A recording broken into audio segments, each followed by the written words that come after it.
Hello, everybody. Good morning, youth development advocates. Thank you all for joining us today. It's great to see some new faces. For those of you who are joining for the first time, my name is Victor Amabili, and I will be your chat moderator for today. A quick reminder, we will be holding Java with James every third Thursday from 11:30 to 12:30. And if you would like to receive the recording from me, you can reach out and I will leave my email in the chat box in just a moment. If anyone has any questions, feel free to enter them and we will answer them near the end. Without further delay, please welcome Mentor Washington's Executive Director, James Miles. Thanks, Vic. Welcome, everyone. Glad you could make it on this beautiful, beautiful sunny Thursday. It's supposed to be like 75 degrees today. So I hope we get to party after this. So welcome, Java with James. Our host, our guest today is a longtime friend of mine, Chris Daikos.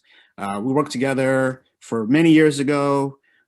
He's an educational consultant, behavioral psychologist, consultant, has experience as a teacher, as everything. You could talk more about yourself than I can, but welcome, Chris.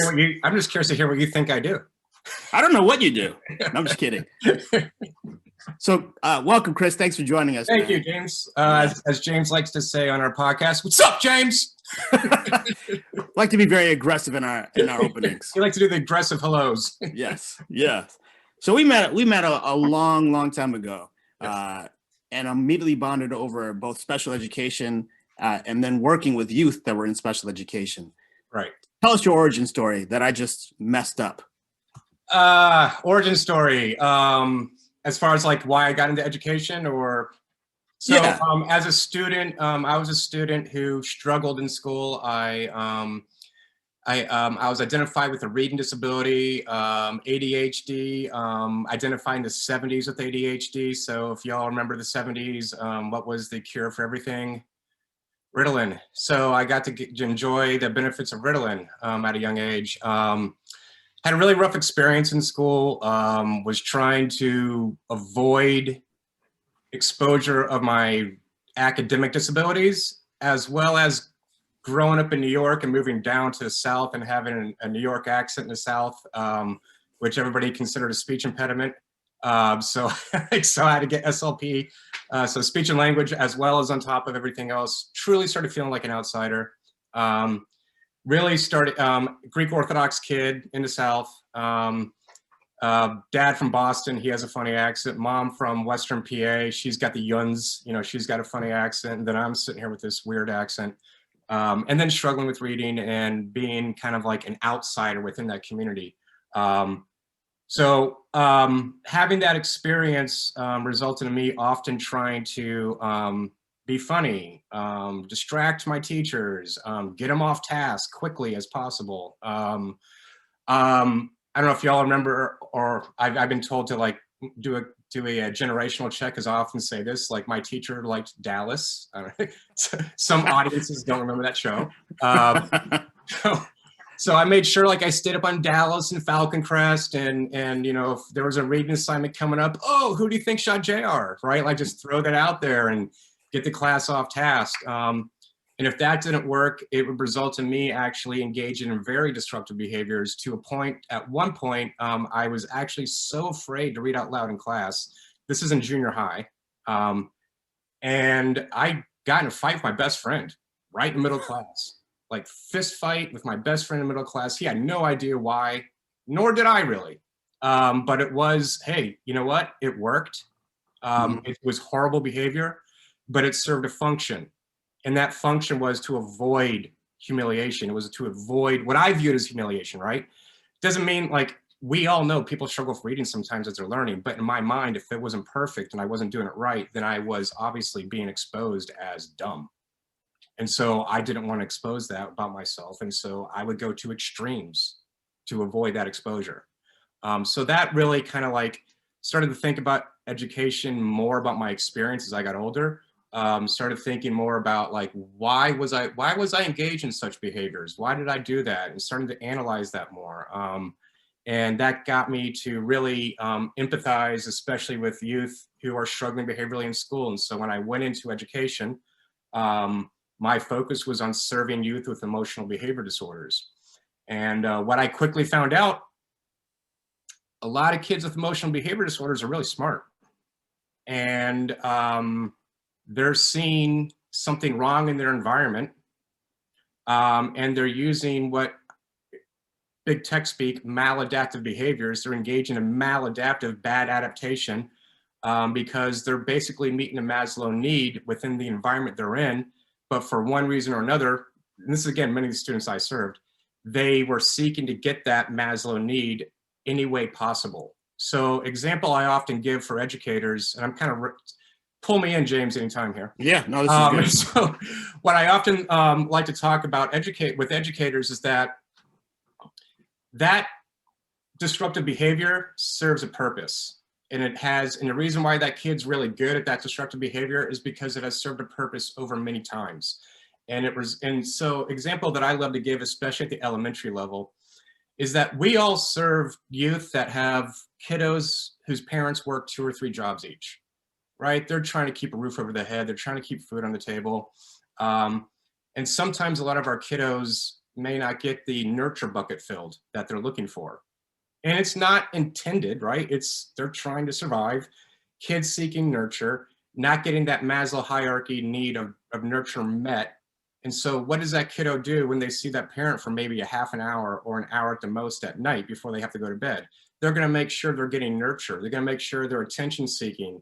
They're gonna make sure that they're pulling that parent's attention as much as possible.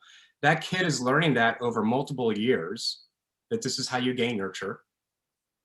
And when that kiddo shows up to school, guess what?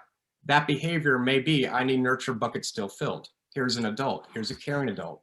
I'm gonna get attention seeking behavior. I'm gonna engage in attention seeking behavior to get that nurture and attention towards me to fulfill my nurture bucket. Sometimes that looks disruptive, and kids start to learn right away, that is bad. You're seeking this, it's bad. You're off task, you're disruptive, you're not following the rules.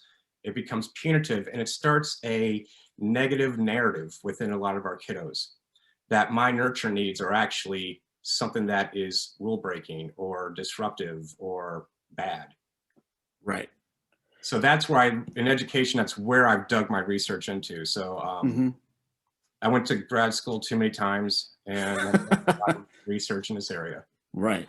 Yeah. So I find that interesting. We've talked about this, and we did a podcast with my brother too, who all 3 of us crack jokes, Right. but maladaptive behavior in the classroom. Right. That of course has transitioned to us all working in that field at some point in time. Yeah. Can you talk more about what you do? And because you run and founded Continua Consulting, which is trauma-informed multi-tiered support systems. Right. What is that? So first off, I just want to make sure, does everybody know when I say Maslow hierarchy, we all know. This is one thing, that's the one thing I swear that all educators know. It's funny. Like I've lectured all over the country, and that's like the one thing everybody knows is Maslow's hierarchy. Love it. What do we do? That's what you're asking, right? Yes. So what we come alongside school leadership within school districts, and we seek to provide a multi-tiered system of support. The 3-tier, again, something that I think all educators know, 3-tiered systems of support based off the public health model. First tier is universal. Thinking of COVID right now. Yes. How did our tier 1 go? Yeah. Not so good. Not so good. Right. Right. At the beginning, especially. Yeah. Not so good. So the tier 1 messaging being the universal message that we all get, right? And so tier 2 would be an individualized intervention. Individualized intervention for specific behavior. And then tier 3 is the universal, specialized, individualized. Yes. Specialized tier 2, individualized tier 1. Tier 3. Totally messing up here. Get your coffee, man. Need more of these brain pills. So understanding that as a 3-tiered system, when we come in, we often will do we'll do a panorama survey, which is this great survey about students' social and emotional well-being throughout the entire school system. We'll dig into a rubric that we have developed, which is based off a lot of like the 5 dimensions and based off like so many other evidence-based practices and pulling those together to make sure that it's a robust rubric, which involves basically where are we within our basically trauma-informed approach. And trauma-informed, I can't stand the phrase, by the way, I can't stand the phrase trauma-informed because unfortunately, for the layman who is unaware of that phrase, it can come across as victim admiration or we're just looking at the deficits. And what trauma-informed is, it's really about meeting the need of the individual that you're serving. So understanding them culturally, understanding their psychological needs, their whole health needs, like looking at the individual and specializing the approach to make sure that you are meeting their needs across all perspectives. You're not doing something to them, you're doing something with them. You're coming alongside and providing the supports that are relevant to them.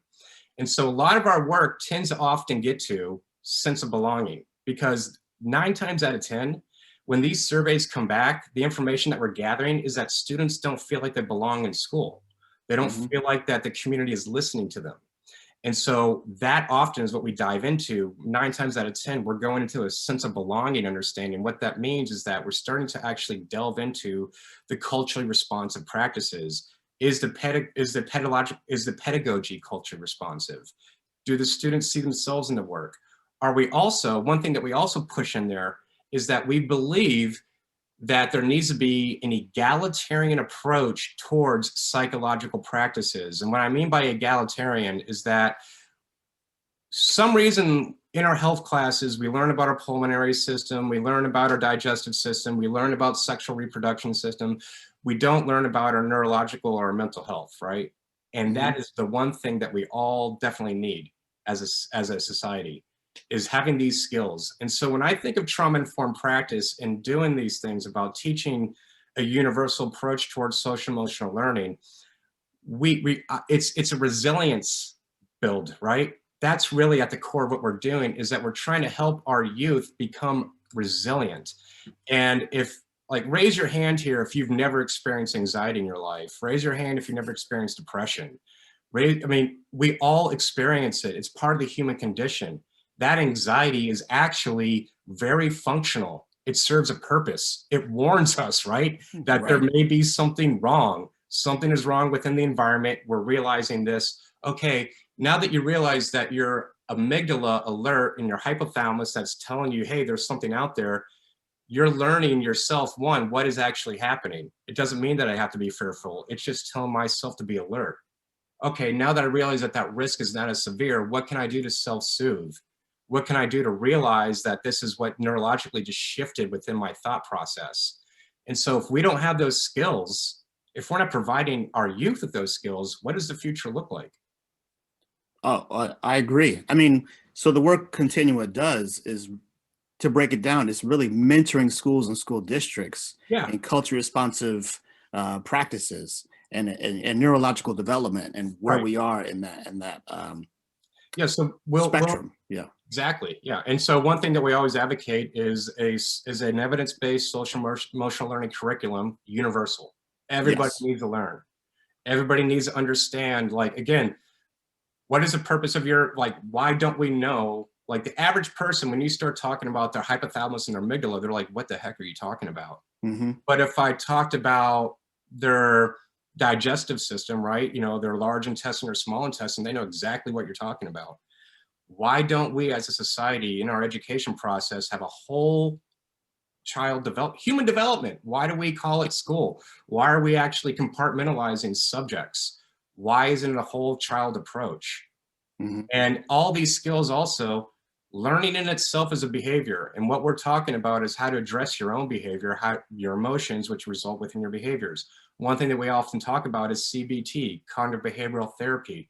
Well, we love this CBT triangle, thought, feeling, behavior. So when you're experiencing an event, what is your thought, your feeling, your behavior within that moment? Being meta-aware, that metacognitive awareness of thought, feeling, behavior often results in a reduction of your cortisol levels when you're feeling stressed out. You're actually getting clarity in that moment because you actually paused. And so helping youth, so for me, as somebody with a reading disability, I would have benefited immensely if someone taught me, hey, Chris, you're experiencing anxiety right now because you struggle a little bit with reading. That's all. Slow down, calm down. You're probably going to perform better if you actually start using realistic thinking practices right now. Like if I was taught that, if that was the intervention in school for me, I think I would have been way more successful. Oh, I would agree. You know, also with the speech impediment as a young person, Mhm. I felt like I was an outsider Right. quite often. You know, instead of having my teacher take the time with me to say nothing's wrong with you, your brain is sending neurons to the way your mouth is working. Just take some time to figure out how to rewire your thinking so your mouth can reflect what your brain is doing. Bridget's Bridget's raising a great point here. Right. And this is something that we're critical of as well.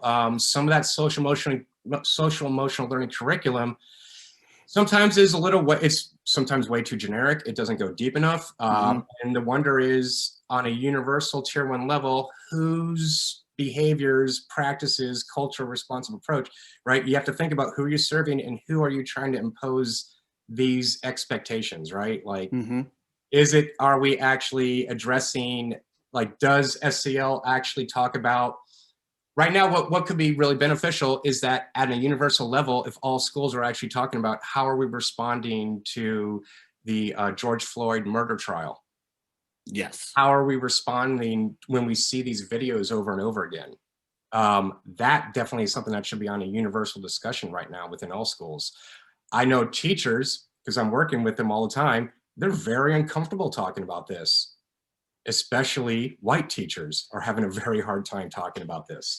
Yeah. So we as a team, so we don't just say, hey, here's your SEL curricula. We do kind of sessions like this right here where we dig deeper and start talking about how bias is even developed.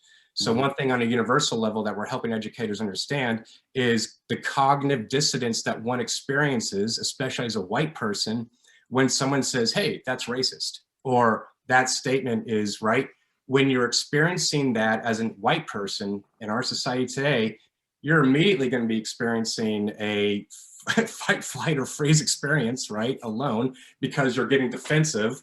But also, if you don't identify what you may be doing or even realize that some of the behaviors or language or whatever that you're engaging in has a history of white supremacy to it, yet you don't identify yourself as racist or engaging in white supremacy, you may be experiencing that cognitive dissonance in that moment. And what we love to do when we experience cognitive dissonance, right? It doesn't match, it's conflict within ourselves. What we love to do, all of us, is we go to motivational reasoning. And we start reasoning with ourselves why we are not X, Y, or Z, or to dismiss whatever critique is actually happening. And so that is something that we absolutely have to help educators understand so that they can engage in these conversations. So we're on the call with a bunch of mentoring organizations and mentors that work with schools and work with young people. What's something that they can take away from this conversation to kind of address Robin's point, which is that cognitive dissonance, where teachers avoid the subject, right? When it's uneasy for them, or say, oh, we have to focus on the academia, right? The standardized tests. Right. What's like maybe one or two items they can take with them? Yeah. Who's standard within that standardized test? Yeah, well, that's another conversation, but yes, right. Yeah. I remember I was teaching the Regents exam in New York, and one of the questions was a question about yachting that only a yachtsman or a yachtsperson would know.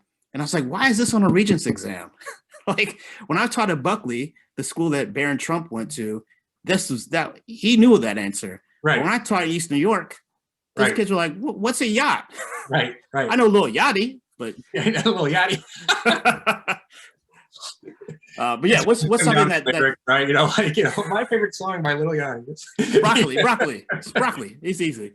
What's something that these administrators can take away from this conversation? Oh gosh. The one thing that as mentors especially is that if we're not teaching how to deal with inner conflict, then how are we able to deal with outer conflict? If we're not embedding basic social emotional learning, understanding our own mental health, our own psychology, then we're just basically stuck in the same cycle. And it's the greatest thing that, like, I've been working education for decades now, and have all the accolades go along with it. And I've taught several subjects. I've worked as a teacher, I've worked as a school psychologist, I've worked as a school administrator. And the greatest thing that I think you could do as a mentor, even in the education system, is how do we address our own mental health? Because that is going to help you learn how to learn. I can't stress that enough. Like, there is so much learning in that process. Understanding how to slow down when experiencing self-doubt and stress allows you to engage in that learning more, take more chances than you would. Take chances in relationships, take chances in your own learning, take chances in academic areas that you don't feel secure and safe in. But if you have that skill set to help yourself through that process, ideally with a mentor helping you along the way, of course, right? But that is the best, that's the best thing that we can impart as adults. We can do rote memorization of any math content, history content you want, that's great. But when you learn these skills, you don't stop learning, right? It doesn't stop at senior year in high school or college or whatever, right? Like, this is, when you learn these skills, you are becoming more curious about your own behavior, your own beliefs, your own everything. And so you're going to be digging deeper into that. Yeah. Let's change directions just a tad, not really, but you don't often talk about it, but you don't hide it, that you're a veteran of the armed forces. Yeah. How has your experience as a veteran impacted your mentoring, your educational objectives and work, for that matter? Say that again. How has your experiences as a vet impact your mentoring practices, educational practices, the work you're doing now with Continua? Yeah. So I was a Ranger in the Army, which is crazy. And my son currently serves, and I never encouraged him to go in. And thankfully he's serving, he's not a Ranger, he's in special forces, but he's in intelligence, right? And so he's using his mind a lot more than I had to. The thing that I would like, getting rid of the machismo, getting rid of the toxic masculinity. And again, like, I'm a guy who was a hockey player, was in the Army, you know, like I fit the machismo mold, right? Right. But that is one thing that I would love to get out of the youth development experience, especially in sports. As a hockey player, like, my experience, I had the coaches yelling at me and doing all that. In the Army, I had that whole experience, but when did I learn the most? It wasn't with that type of approach. It was from a more compassionate, coming alongside me, understanding my benefits before they start giving me a critique, so that I understand what I'm building off. I mean, you and I have been talking about recently about, like, white supremacy within the Army that I experienced and I observed. That's something that I guess I can impart that from the military experience. The military reflects our greater society. And so when I was in, I definitely, like, had observation. I observed white supremacy and didn't speak up. And I use that example to be vulnerable. I use that example when teaching other adults, other white people especially, that I observed this, I saw this, and I didn't say anything. Because I didn't feel empowered to. Like, I felt like this massive institution, right? And I observed this with a higher ranking individual, and I didn't call it out. And I think that was in fear of the power structure. And honestly, I didn't have the skill set. Nobody taught me how to do this. Nobody actually pulled me aside and said, Chris, when you see X, Y, and Z, here's what you do. Here's how to keep yourself safe when you do that as well, right? Because you're taking a risk. And so that's one thing that I one of the districts that James and I serve right now, I have a bunch of vets pissed off at me right now because I called it out and I said it. And I was in the military in the early 90s, and during that time, there were actually Nazis being arrested at Fort Bragg. That happened, right? Like, right. That real. That is real. And that was actually, the investigation of that was overseen by our current Defense Secretary, Secretary Austin. He, did the trial and everything for these guys, and he actually called for a stand down of all the military so that they can actually start talking about extremism within the military, which includes white supremacy. Yeah. So I guess that's one thing that helping in part, like, yes, proud to be a vet. Yet at the same time, I'm critical of that experience, and I should be, because that's my job, to build a more perfect union, right? So I took an oath to the Constitution. I take it seriously and still do.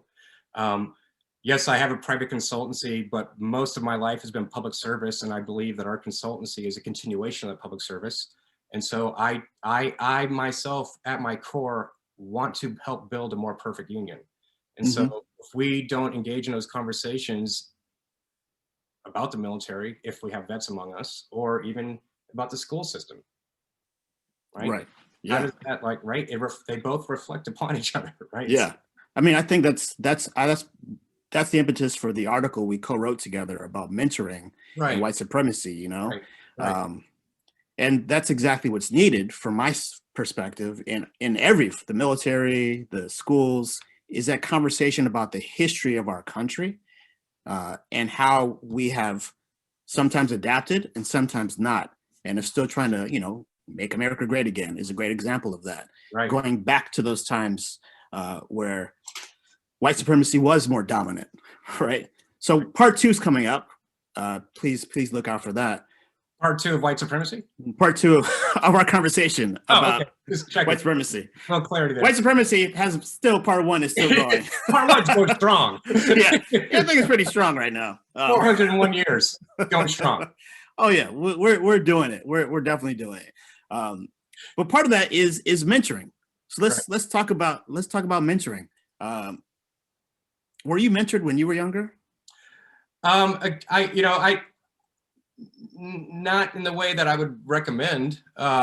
Same. And like, my mentoring was mostly hockey coaches. Yeah. What did I learn from my mentors and from hockey coaches? Get them through the wall, like, just knock them down, right? Like, hit hard as you can, right? Like, yeah, right. Like, be a man up. I learned a lot of man up. That's what I've learned from my mentors, a lot of man up. Yeah. So no, I really, like, and then it wasn't until I was 40 years old that or a little younger than that, but like late 30s, I met somebody, Clay Cook. Oh yes. I recommend, if you're not familiar with Clayton R. Cook, amazing researcher out of the University of Minnesota. He was my doctoral advisor when I was at UW. He's 10 years younger than me, and I view him as a mentor, still do. And that was kind of hard for me at first, that I'm learning from somebody 10 years younger than me. So getting this whole ageism nonsense out of my head. And then he's the one who really helped me understand, to bring all these ideas together and help, like, have direction on what I'm trying to work on. So teaching me how to be a little more open-minded and a little more critical of my own preconceived notions, because here I am, I'm around 40, and I must be, right? Like, I must be correct on this because I'm 40, I'm an adult. So I must be right. Right. I mean, like, that nonsense, getting rid of it, and being vulnerable to learn. So, and teach me more about, like, positive psychology. Like, positive psychology is some great stuff to dig into. Yeah. For yourself. I mean, what you're talking about is, I would say, similar to mine, even though I grew up in Chicago, is that toxic masculinity and the role models that I had. My mentors were gang members. Right. They're the ones that guided me and kept me alive for most of my youth. Mm-hmm. If not for them, I would have walked into many traps and not known. Right. So but that's positive, right? Right. The outcome is positive. The influence was not, because I developed a sense of braggadocio. Right. That is not necessarily for conversation Maybe or that community. mentoring resulted in developing some maladaptive skills to survive the environment. Exactly. Yeah. And those maladaptive skills are maladaptive because they can't be generalized in multiple environments. Right. So this is a very interesting conversation. I love this. I hope so. Yeah, I mean, we're doing it, right? So what's missing? We talked about our lack of mentoring in our lives until we were older. Mine was much older when I was still acting, in my 30s. Mm-hmm. So what is missing from present day mentoring? We touched upon it in our article. Yeah. Most mentoring is dedicated to, youth of color, especially Black males. I really think the critique is really white, especially white male mentors. Yeah. Or white male youth. And having the courage to have this conversation of addressing white supremacy within our culture. And it doesn't need to come from a deficit mindset. It can come from a growth mindset. And talk more about that. The growth mindset being that, so when I was taught, one thing that we often experience, and I think coming from like a mental health perspective about this, is that understanding that learning about Brauffenbrenner. Brauffenbrenner's ecological theory. If I'd highly recommend looking it up. It's some old research.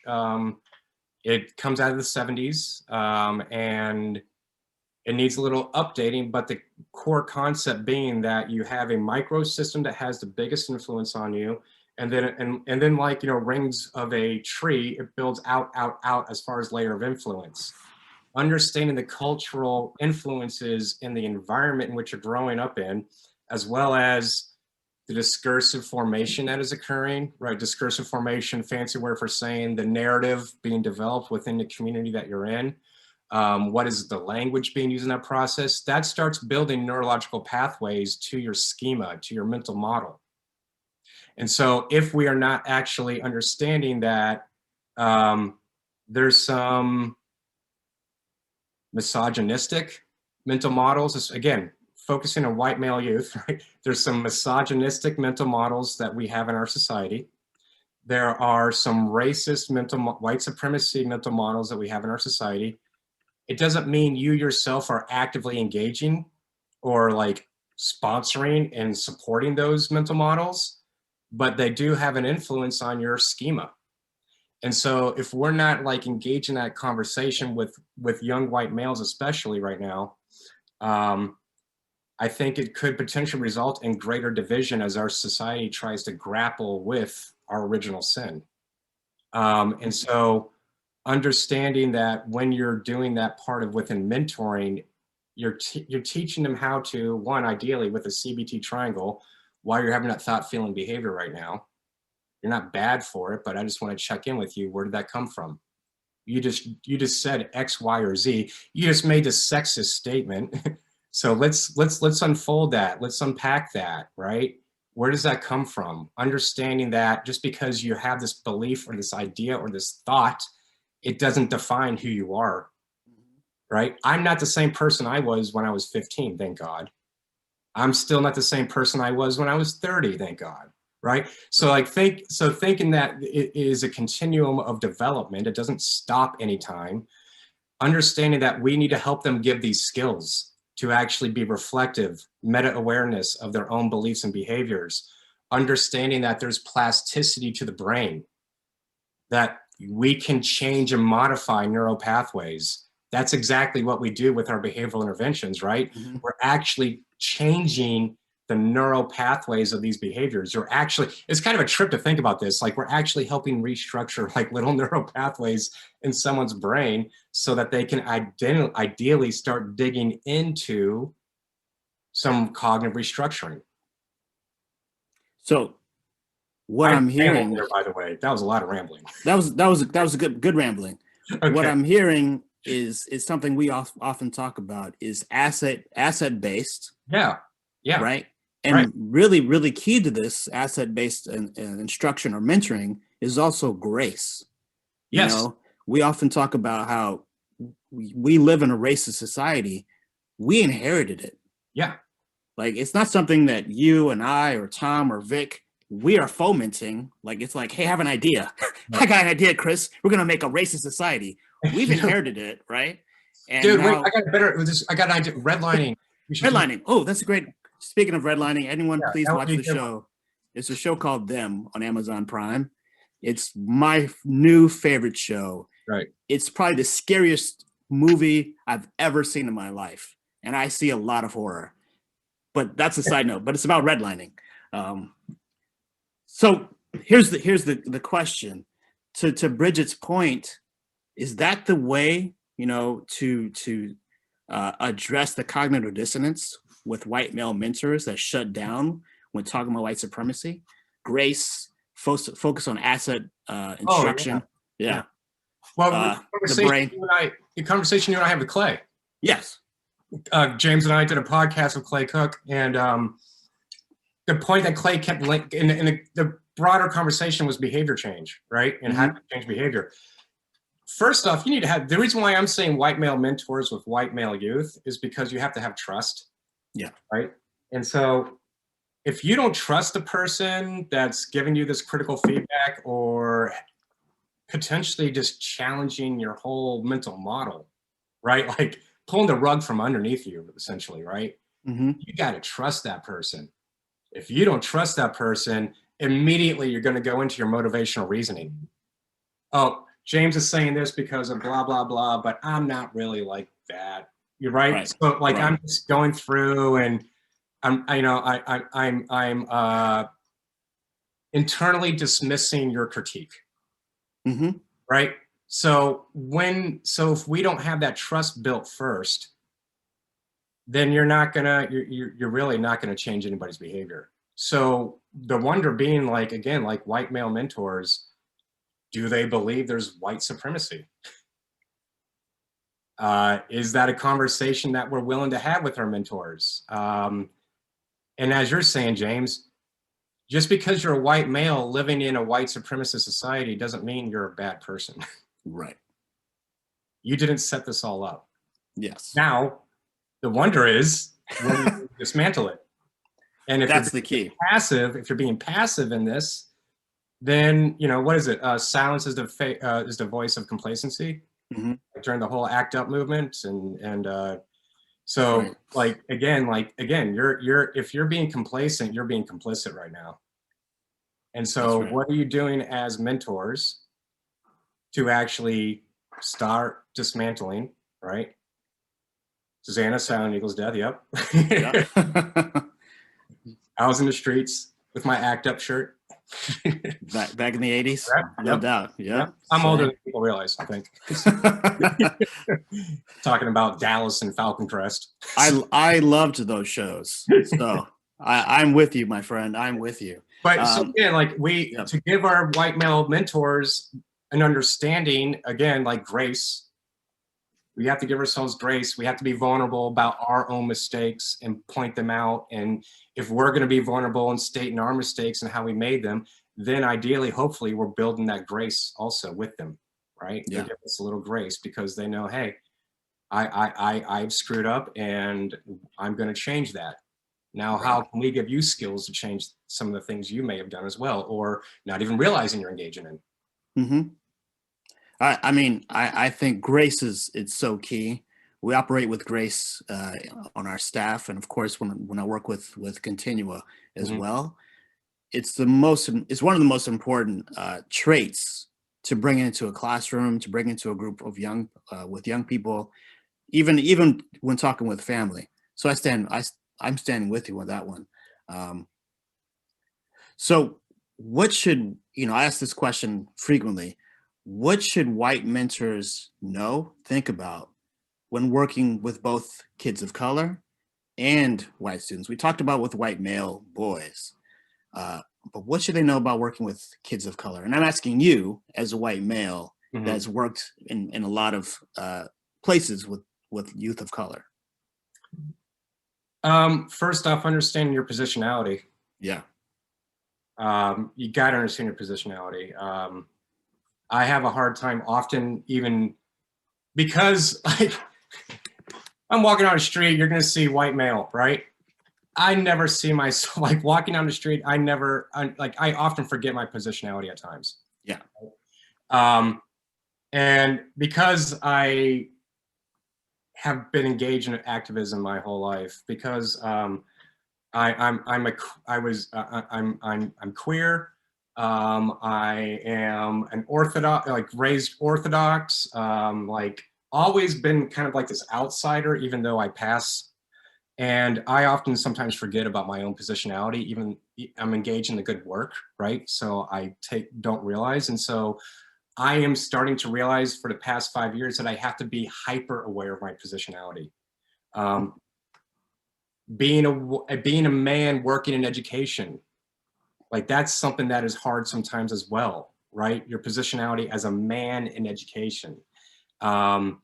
And so that's the very first thing that I would suggest as a white male mentor, if you're working with youth of color, is to understanding your positionality, even though as well-intended as something you may be saying, it can come across the wrong way real quick. Right. The skills that we talk about developing today, those are good for everybody, right? So your thoughts, so like CBT practices, and again, you don't have to be a psych to know this. This is pretty simple skill development.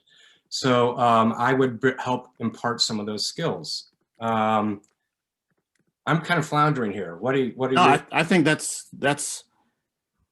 I think we're talking about it, right? Yeah. Understanding where you are. For me, that's very hip hop, right? Knowledge of self. Right. Who are you in this space? Right. How are you using your words as an MC, your body as a breakdancer? What are you mixing up as a DJ? Mm-hmm. And then what are you expressing visually as a graffiti artist? Right. Right. So what you're talking about is very hip hop to me, and it makes sense.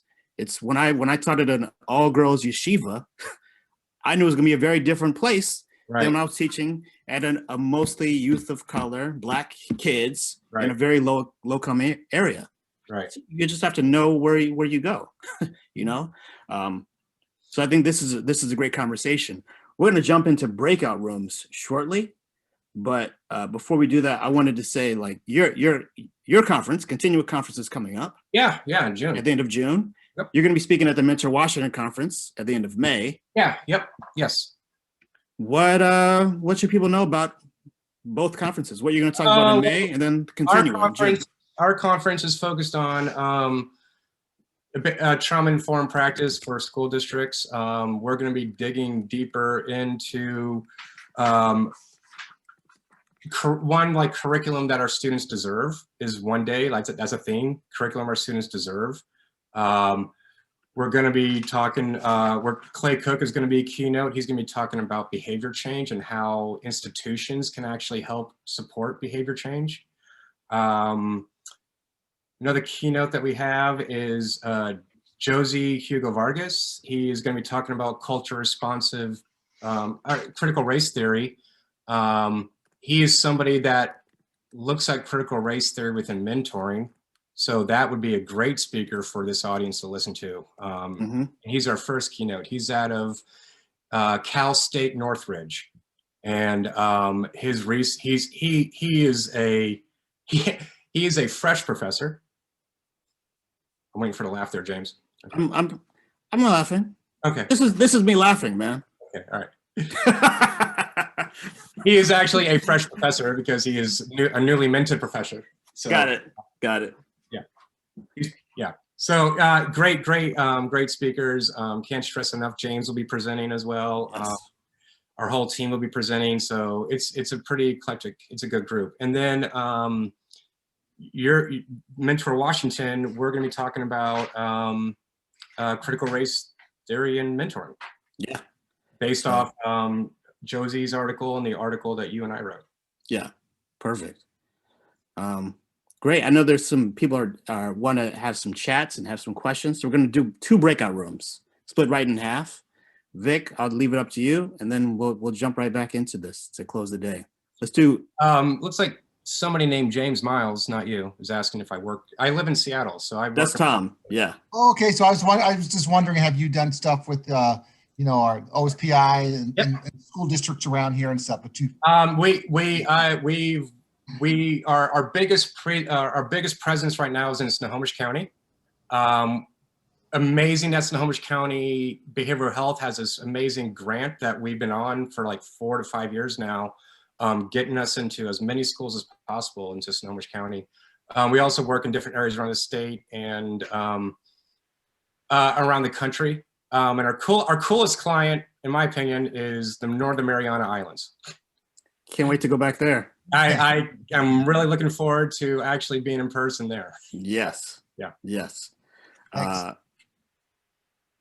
Excellent. Let's do 7 minutes, Vic.